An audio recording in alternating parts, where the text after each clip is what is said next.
Hello there, Commonwealth from me. Tears of the Kingdom Masterworks is here, and I point to the fact that Hyrule, much like director Hidemaru Fujibayashi teased last year, more or less started from scratch, too long to count after the 18 first games in the timeline.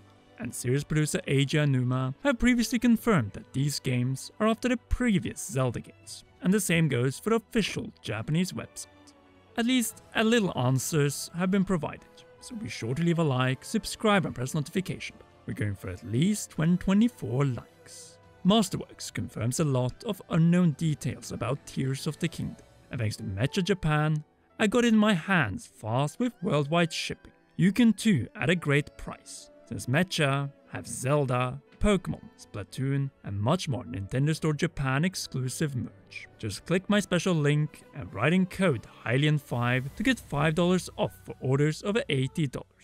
But even better, we have a solid ongoing translation of Masterworks by Livix Bobby X. The most interesting part for this video includes the following, quote, Origin period, creation of heaven and earth. The three goddesses created Hyrule. The secret stones are also created. The earth is entrusted to goddess Hylia. Godly era. Birth of the Zonai.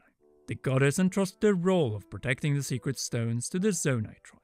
The Zonai tribe cultivated the depths together with the surface and then prospered. Godly era. Zonai heavenly period. The Zonai tribe abandoned the surface and ascended into the sky. Mining in the depths continued. The Zonai then prospered in the sky. Godly era. Hyrule Kingdom's founding period. Each tribe formed settlements on the surface. The Gerudo tribe formed their own independent country. The Zonai tribe constructed buildings in various places on the surface in order to improve the environment. The Zonai tribe returned to the surface due to crisis of ruin. The Zonai tribe mingled with the people of the surface as their numbers dramatically declined. The marriage of Rauru of the Zonai tribe and the Hylian shrine maiden, priestess Sonia. End quote. As the rest is the purging of monsters and construction of the shrines to hold them at bay. The couple's peaceful, or more precisely popular founding of the Kingdom of Hyrule, with them as king and queen.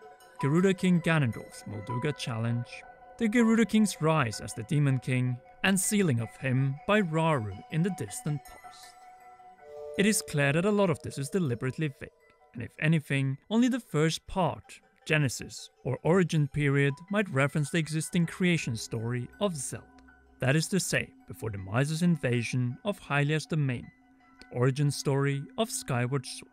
What is certain at least is that the rest of this timeline of events appears to take place after the end of the three existing timeline branches after Ocarina. In both creation cases, the three golden goddesses grant relics to and task Hylia to take care of the surface and relics. Previously, we have only known of the Triforce, but here it is implied that they also created the secret stones. A big discovery and change, but it is clear that the secret stones remained hidden, unlike the Triforce which literally became a part of the royal crest. But what happened to the Triforce before that during the Miser's invasion? It was sent skyward by Hylia, and then upon its return to the surface, it caused so much trouble that it was sealed away by Rauru the Light Sage, specifically in the sacred realm of the Temple of Time. Back in 2023, we theorized that Tears of the Kingdom echoes events from Zelda's past, specifically Ocarina of Time. And even here, we have a concept of Link and Rauru together in the Forgotten Temple, the site of the storage of the secret stones up to the imprisoning war. And where was the Triforce stored up until Rauru's meeting with Link in Ocarina of Time, the Sacred Realm? What this game's Masterworks also suggests is that the origin and distant past of Tears of the Kingdom prior to Zelda's arrival also mirrors Skyward Sword, a relic granted to goddess Hylia by the three golden goddesses, while the Triforce eventually ends up in the hands of the Hylian royal family. Much like with the Triforce, the secret stones are also taken care of by Hylia, but eventually end up with the Zonai. Keep in mind that their introduction comes long after the fall of said Hylian royal family. It seems like the old history was wiped out and forgotten, all with the exception of the goddesses, the creators, and their appointed caretaker. With the Zonai's eventual ascent, so do the remaining secret stones, except 3, which Masterworks speculates have been lost through draconifications. Zonai sacrifices to goddess springs of the goddesses, which have been preserved since the era of goddess Hylia. It is like poetry, it rhymes. Goddess Hylia sends the Triforce up with the remaining humans at the beginning of the timeline, while she remains down to defend the surface before her own sacrifice. Meanwhile, after the end of the Hyrule Encyclopedia timeline, the majority of the Zonai send themselves up to the heavens, while 3 of their leading members remain on the surface and sacrifice themselves to protect 3 divine locations. A little different, but it follows the same tones. Eventually, in both cases, the chosen races return back to the surface. Humans, from now on Hylians, at the end of Skyward Sword, and the goddess reborn as a human, claim the complete Triforce. Eventually, her descendants form the Kingdom of Hyrule. The Zonai, on the other hand, faced crisis, and as a result returned from the heavens back to the surface, and as their last act, returned a chosen role to the Hylians. All by Rauru offering a secret stone as his proposal or wedding ring to the Hylian priestess, Sonia. Together, they purge evil and found the Kingdom of Hyrule. In other words, the Zonai was the chosen race until the final generation, when Rauru, and eventually also his sister Minoru, entrusted the task of governance and defense to the Hylians.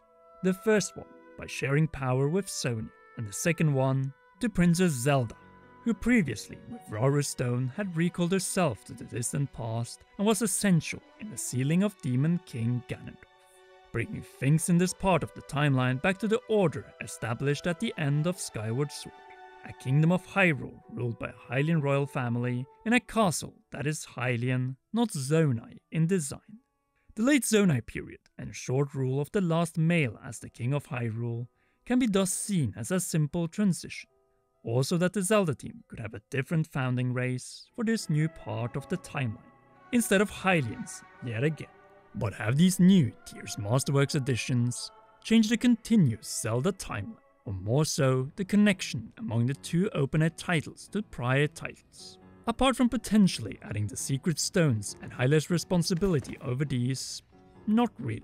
Quite contrary, it appears that this single sentence is our clearest proof of a connection. They solidify that they date to the very beginning, but are then not used as the Hylians never wielded these until Sonia and Zelda, long after the official timeline saw its current end in 3 divided branches.